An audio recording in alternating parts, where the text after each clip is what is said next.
Everyone.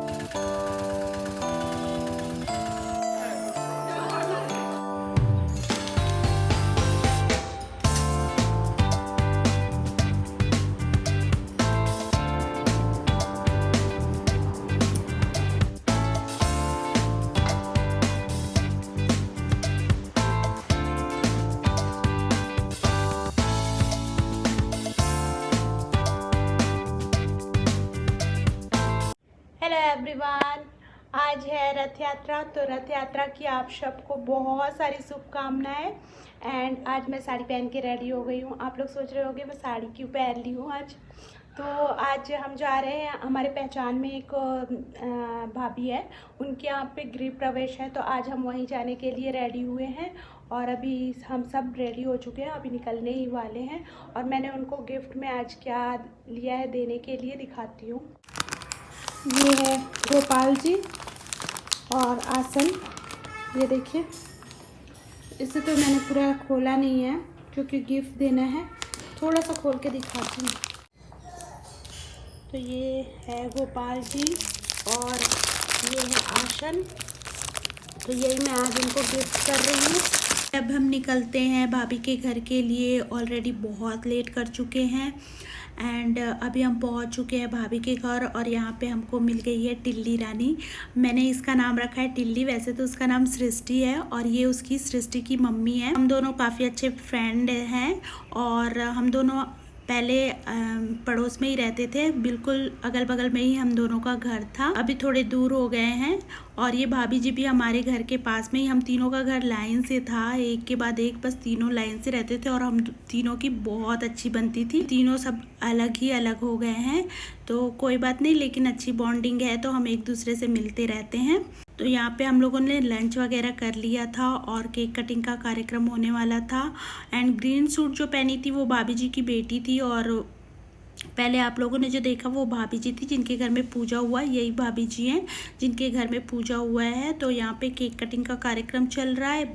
उनके जो सास ससुर थे उन लोगों ने एक केक काटा और भैया भाभी हैं उन लोगों ने एक केक काटा। तो यहाँ पे हम लोगों ने केक वगैरह खाया और सब लोगों से मिले जो पुराने पहचान के लोग थे। भाभी के यहाँ के बहुत से जो रिलेटिव्स हैं उन्हें मैं पहचानती हूँ बहुत अच्छे से, सब लोगों को पहचानती हूँ। तो सब लोग मुझे भी पहचानते हैं, तो इनके घर आने में मुझे बहुत अच्छा लगता है एंड हम लोगों को बहुत अच्छा लगा वहाँ जा कर के। फिर उसके बाद हम घर आ गए थे और घर आने के बाद में मेरे कुछ काम पड़े हुए थे।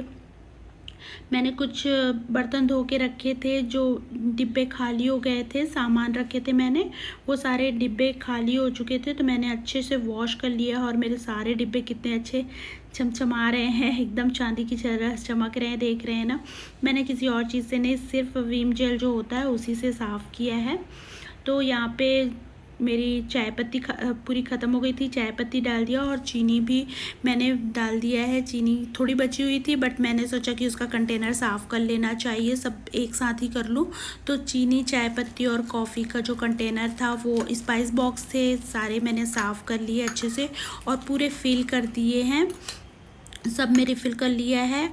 और उसके बाद में स्पाइस बॉक्स का क्या हालत हो गई थी, जब हम घर शिफ्ट कर रहे थे तो पूरे स्पाइस बॉक्स की जो स्पाइसेस थी सारे मिक्स हो गए थे और बहुत बुरी तरीके से गंदा भी हो गया था। तो मैं घर को ठीक करने के चक्कर पे फिर तो पूरे अच्छे से सफाई कर ही नहीं पा रही थी। मुझे आज टाइम मिला था तो मैंने सोचा चलो कंटेनर्स वगैरह सब साफ़ हो रहे हैं तो ये भी साफ़ कर लिया जाए। तो जो स्पाइस सारे मिल गए थे सबको मैंने अलग अलग किया और पूरे अच्छे से साफ़ किया। और जो रिफ़िल करना था, जो खाली हो चुके थे, वो सारी चीज़ों को मैंने रिफ़िल किया और अच्छे से सब चीज़ों को ऑर्गेनाइज़ करके रखा। तो ये एक वोल स्पाइस का बॉक्स है, एक नॉर्मल स्पाइस जो मैं डेली यूज़ करती हूँ वो स्पाइस का बॉक्स है। वोल स्पाइस है उसके कम यूज़ होते हैं, कभी कभी यूज़ होते हैं, लेकिन जो पीसे मसाले होते हैं उनके हमेशा यूज़ होते रहते हैं। तो ये सारी चीज़ें मैंने फ़िल कर ली है और उसके बाद जो सामान बच गए हैं उसमें मैंने ये जो पिन होते हैं वो लगा के रख लेना है। कितने डिब्बे रखेंगे हम यार, बहुत सारे डिब्बे हो जाते हैं, तो इतने डिब्बे तो मुझसे हैंडल नहीं होते। तो जो बच जाते हैं सामान उसमें मैं इस तरीके की पिन लगा करके रख देती हूँ। एंड सारी चीज़ें मैंने रिफ़िल कर ली है और ये मेरे स्पाइस बॉक्स अच्छे से जम गए हैं और पूरी तरीके से रिफ़िल कर लिया है, अच्छे तरीके से साफ़ कर लिया है। और इन सबको अब मैं अच्छे से अरेंज करके रख दूंगी उनकी जगह पे। और सारी चीज़ों को मैंने अच्छे से लॉक कर दिया है। एंड इस बॉक्स में मैं रखती हूँ आटा। तो ये आटे वाला बॉक्स भी बहुत गंदा हो चुका था, तो जो लास्ट में बचे थे वो मैंने परथन वाला, तो ये परथन का डिब्बा है, तो इसको भी मैंने अच्छे से साफ़ करके उसे भी नया वाला परथन डाल के रख दिया है। एंड यहाँ पे मेरी जो खड़ी वाली लाल मिर्च होती है तड़के के लिए जो यूज़ करते हैं वो भी ख़त्म हो गई थी, तो मैंने नया लाया था। और इसकी भी जो स्टेम होते हैं वो मैं तोड़ के ही रखती हूँ। जो ग्रीन चिली होती है उसकी भी स्टेम मैं वॉश करके और स्टेम तोड़ करके ही बॉक्स में रखती हूँ फ्रिज में। और जो ये वाली रेड वाली होती है तड़के वाली मिर्ची, ये भी मैं स्टेम तोड़ करके ही रखती हूँ। तो ये भी मेरे रिफ़िल हो चुके हैं और पूरी तरह से सारी चीज़ें मैंने रिफ़िल कर ली है। एंड यहाँ पे मैंने सारी चीज़ों को अच्छे से ऑर्गेनाइज़ कर लिया है। एंड मेरा किचन टॉप काउंटर बहुत अच्छे से अरेंज हो चुका है। दूध है फट गई है, तो इसका मैं कैसे यूज़ करने वाली हूँ आप लोग देखिएगा। एक मस्त टेस्टी सी मिठाई बन के तैयार हो जाएगी इसकी। तो मैं अभी इस दूध को गर्म करूँगी और एक साइड में इसके लिए बनाऊँगी ऑमलेट। हाँ, मैंने जो फटे वाले दूध थे वो गर्म करने के लिए रख दिए और उसमें थोड़ा सा चीनी और इलायची पाउडर ये ऐड कर दिया है। एंड थोड़ा सा सैफ़रॉन भी ऐड कर दिया है। मैं सोच रही हूँ कि अब मिठाई इसका नहीं बनाती, क्योंकि ये बहुत थोड़े से हो जा रहे हैं और इतने थोड़े से कि मैं कितने ही मिठाई बना लूँगी। और मैं एक्स्ट्रा दूध भी इसमें यूज़ नहीं कर रही हूँ, तो मैं सोच रही हूँ कि बस इसको फाड़ के और जो इसका अलग सा पानी होगा वो निकाल लूँगी, बाकी छेने के जैसा ही खा लेंगे उसको। तो फिर मैं इसको ऐसा ही यूज़ करने वाली हूँ।